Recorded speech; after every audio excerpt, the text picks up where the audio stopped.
E agora, saímos da economia, vamos para a política. Karina Manarim, boa tarde. Boa tarde, João Paulo. Boa tarde a todos os que nos acompanham. Sexta-feira, friozinho ainda em Criciúma.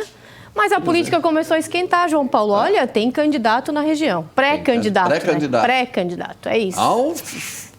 Olha, aberta a temporada de agendas de pré-candidatos ao governo na região.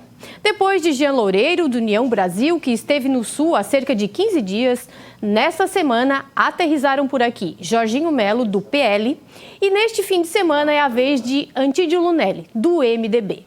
Jorginho Melo teve agenda com lideranças políticas e apoiadores. E na entrevista que concedeu ao nosso blog, no ND+, enfatizou como bandeira, caso fosse eleito governador, solução para os gargalos em Santa Catarina. E citou o trecho da BR-101 entre Navegantes e Palhoça. Antídio Lunelli bate na redução da estrutura do Estado e chegou a falar em estudos para a privatização da Celesc e da Casan. O candidato chegou a classificar como vergonha os serviços prestados pela Celesc. Sobre a Casan, Antídio avalia que serviços do SAMAI de Jaraguá do Sul, onde ele foi prefeito, oferecem 90% do esgoto tratado, acima da média do que oferece a Casan no estado, que é de 30%. Com isso, Antídio, que batalha para ser o candidato do MDB ao governo, enquanto a bancada de deputados quer a composição com o governador Moisés, muda de estratégia quando foca em proposta. A exemplo do que fez Luiz Henrique da Silveira com seu Plano 15.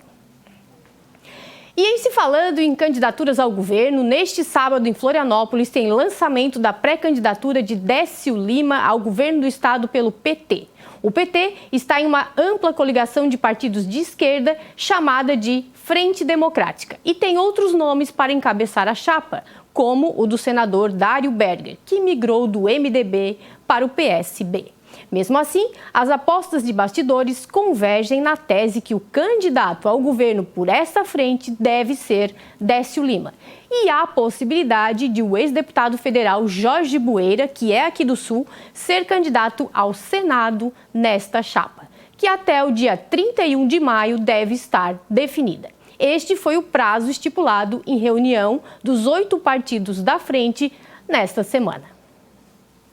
E para encerrar, a decisão do Tribunal Regional da 4ª Região em Porto Alegre, que aceitou a denúncia contra o prefeito de Uruçanga, Luiz Gustavo Cancellier, do PP, e o manteve afastado do mandato, deixa a impressão que a situação que o envolve é complicada.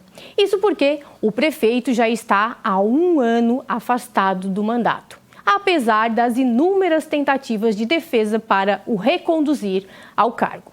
O mais curioso nessa situação é que faria sentido o argumento de que as cautelares não podem servir como antecipação de pena, já que seriam medidas pontuais e provisórias.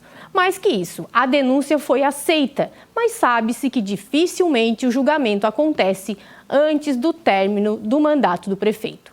Teoricamente, esses argumentos fariam sentido, pelo menos para quem acompanha de longe e não está inteirado do processo, que corre em segredo de justiça.